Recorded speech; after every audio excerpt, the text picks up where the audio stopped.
नमस्ते बच्चों, मैं आपकी पूजा मिस आपका स्वागत करती हूँ। आज हम बाल भारती विषय का अध्ययन करेंगे। इस विषय में हम एक कविता का अध्ययन करेंगे। उस कविता का नाम है झांसी की रानी। ये नाम सुनते ही आप सभी के मन में कुछ अलग अलग प्रकार की भावनाएं आती होंगी, कुछ जानने की कुतूहल उत्पन्न हो रही होगी। तो जी हाँ, ये सारी बातें आपको मैं बताऊंगी। इस कविता को गाकर भी आज आपको मैं बताऊंगी और इसका अर्थ भी सुनाऊंगी बच्चों। और इन सभी चीज़ों को सुनने के बाद फिर आप मुझे अपना फीडबैक देना कि कैसा लगा और आपके मन में कैसी भावनाएं उत्पन्न हुई। और इस महान कविता को अपने शब्दों में, अपनी भावनाओं को अपनी शब्दों में उतारने वाली है श्रीमती सुभद्रा कुमारी चौहान जी, जो कि एक महान लेखिका और कवित्री थी। उन्होंने हमारे सामने इस कविता में झांसी की रानी की शौर्य गाथा एवं स्वतंत्रता संग्राम में उनके बलिदान का गुणगान किया है। हमें सारी बातें उन्होंने अपने शब्दों में पिरोकर बताई हैं। तो तैयार हो जाइए इस कविता को सुनने के लिए, समझने के लिए और याद करने के लिए, और उसके बाद सबसे इम्पॉर्टेंट उसे अपने मन में, अपने जीवन में उन बातों को उतारने के लिए। चलिए। बुंदेले हर बोलों के मुँह हमने सुनी कहानी थी, खूब लड़ी मर्दानी वह तो झांसी वाली रानी थी। लक्ष्मी थी या दुर्गा थी वह स्वयं वीरता की अवतार, देख मराठे पुलकित होते उसकी तलवारों के वार। नकली युद्ध व्यूह की रचना और खेलना खूब शिकार, सैन्य घेरना दुर्ग तोड़ना ये थे उसके प्रिय खिलवाड़। महाराष्ट्र कुल देवी उसकी भी आराध्य भवानी थी, खूब लड़ी मर्दानी वो तो झांसी वाली रानी थी। कुटियों में थी विषम वेदना, महलों में आहत अपमान, वीर सैनिकों के मन में था अपने पुरखों का अभिमान। नाना धुंधु पंत पेशवा जुटा रहा था सब सामान, बहिन छबीली ने रणचंदी का कर दिया प्रकट आह्वान। हुआ यज्ञ प्रारंभ उन्हें सोई ज्योति जगानी थी, खूब लड़ी मर्दानी वह तो झांसी वाली रानी थी। महलों ने दी आग, झोपड़ों ने ज्वाला सुलगाई थी, यह स्वतंत्रता की चिनगारी अंतर मन से आई थी। झांसी चेती दिल्ली चेती लखनऊ लपेटे छाई थी, मेरठ कानपुर पटना ने भारी धूम मचाई थी। जबलपुर कोल्हापुर में भी कुछ हलचल उकसानी थी, खूब लड़ी मर्दानी वह तो झांसी वाली रानी थी। जाओ रानी याद रखेंगे हम कृतज्ञ भारतवासी, यह तेरा बलिदान जगाएगा स्वतंत्रता अविनाशी। होवे चुप इतिहास लगे सच्चाई को चाहे फांसी, हो मदमाती विजय मिटा दे गोलों से चाहे झांसी।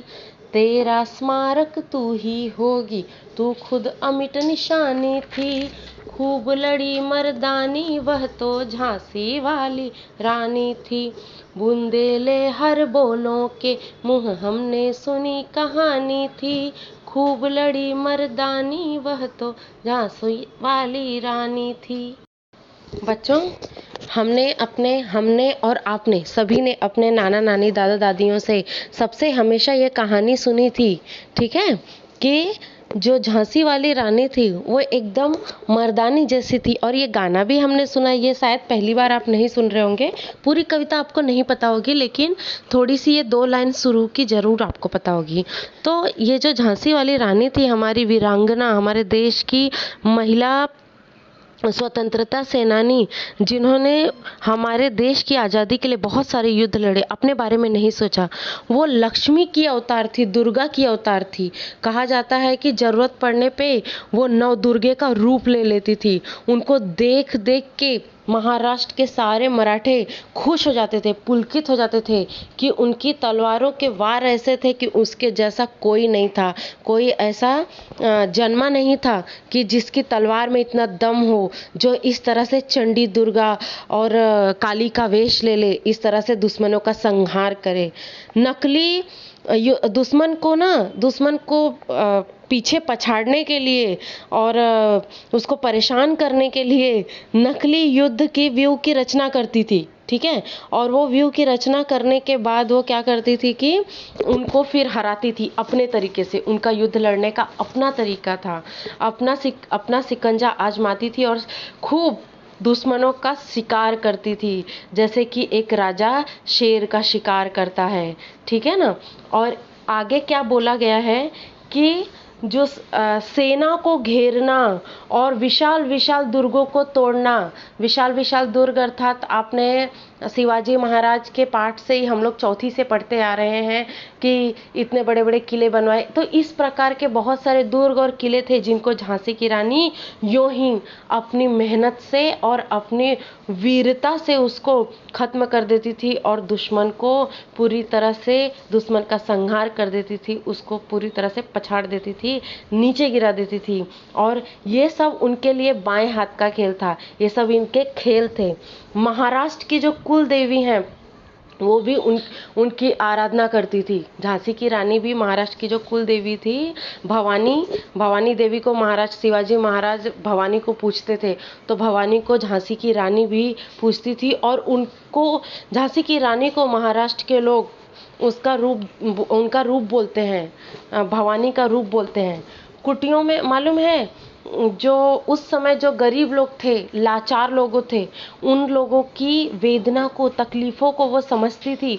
और बड़े बड़े महलों में काम करने वाले जो गरीब थे, जो नौकरी करते थे, वहाँ पे राजा के गुलाम होते थे या अंग्रेज़ों के गुलाम होते थे, उनको कैसे उसमें से निकालना है, कैसे उन सैनिकों को उन तकलीफ़ों से बचाना है। कुछ लोग सैनिक थे वहाँ पे, कुछ लोग और पोस्ट पे काम करते थे, कुछ लोग उनकी गुलामी करते थे, नौकर बने रहते थे।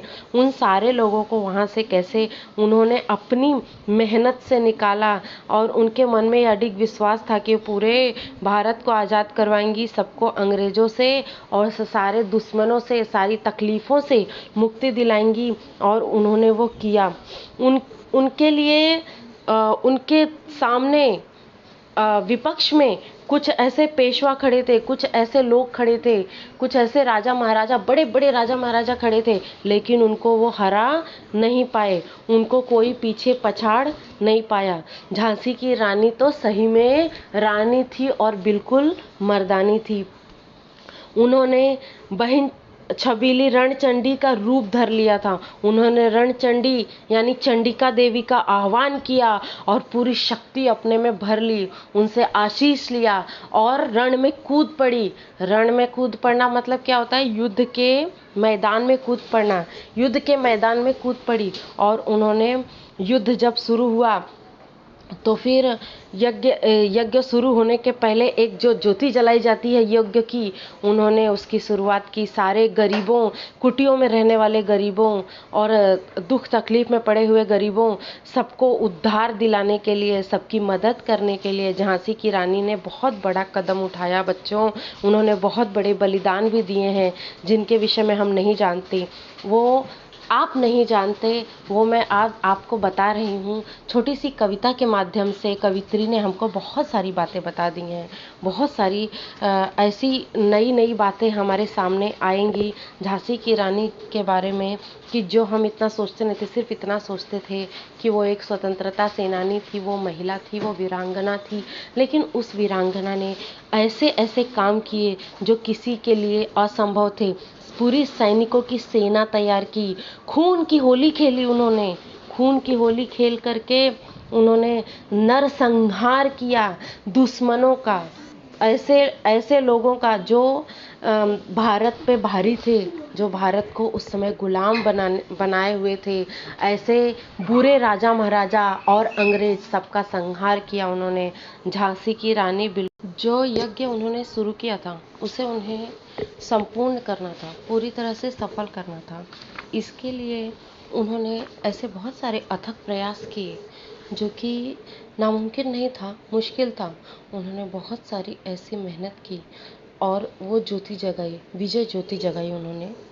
और उसके बाद महलों से जो आग निकली थी जो कि गरीबों को जला रही थी और झोपड़े सुलग रहे थे, उन झोपड़ों को सुलगने से बचाने के लिए उन झोपड़ों को, मतलब झोपड़े के भीतर जो गरीब रहते थे, जो उस समय की गरीब जनसेना थी, उन्हें बचाने के लिए, लाचारों को बचाने के लिए उस चीज़ को स्वतंत्रता की चिंगारी बना दी उन्होंने। और स्वतंत्रता कैसे हासिल करनी थी, उनके अंतर मन ने उनको वो प्रेरणा दी और इस वजह से वो और आगे बढ़ी और उस चिंगारी को लिए हुए वो आगे बढ़ती गई। सबसे पहले उन्होंने झांसी को जीता। झांसी के बाद धीरे धीरे एक एक करके सभी प्रदेशों, राज्यों को जीतते गई। फिर दिल्ली तक पहुंची। देखो झांसी का चित्र आपको मैंने दिखाया है। फिर दिल्ली तक पहुंची। दिल्ली जब जीत ली, उसके बाद वो पहुंची लखनऊ तक। लखनऊ तक अपने विजय की पताका उन्होंने लहरा दी और विजय करते करते मेरठ पहुंची। मेरठ को भी उन्होंने अपने शिकंजे में ले लिया, दुश्मनों से छीन लिया। उसके बाद धीरे धीरे इसी मेहनत से, इसी उत्साह से वो कानपुर तक पहुंच गई। कानपुर को भी जीत लिया और पहुंचते पहुंचते पहुंच गई पटना। पटना को भी उन्होंने अपने भारतवर्ष में शामिल कर लिया, स्वतंत्र कर लिया। उन्होंने उसको भी अपने स्वतंत्रता की लिस्ट में ऐड कर दिया। उसके बाद वो जबलपुर पहुंची, जबलपुर से कोल्हापुर पहुंची और इस तरह धीरे धीरे धीरे पूरी तरह से देखा जाए तो भारत का बहुत सारा भाग उन्होंने जीत लिया और उन्हें स्वतंत्रता दिला दी। दुश्मनों से स्वतंत्रता दिलाते दिलाते वो ऐसी थी कि उनका बलिदान कभी खाली नहीं जाएगा। उन्होंने अपने जीवन का बलिदान दिया, अपनी खुशियों का बलिदान दिया, वो ऐसी कृतज्ञ भारतवासी थी जो कि हम सब उन्हें हमेशा याद रखेंगे। उनका बलिदान जो है वो हमारी अविनाशी स्वतंत्रता को हमेशा याद दिलाएगा। होवे चुप इतिहास लगे सच्चाई को चाहे फांसी। इसका अर्थ है इतिहास कितना भी शांत हो जाए, कितने भी पीछे चला जाए, लेकिन हम झांसी की रानी को कभी नहीं भूलेंगे। कितने गोले तोपे चल जाए, चाहे कुछ भी हो जाए, उन्होंने ऐसी ठानी थी बात कि चाहे झांसी को पूरी तरह से दाग दो, मतलब मुझे, झांसी अर्थात मुझे अर्थात झांसी की रानी ने स्वयं को कहा है कि चाहे मुझे कितनी भी क्षति पहुंचा दो, मेरी जान चली जाए, लेकिन मैं कभी अपना भारत नहीं दूंगी।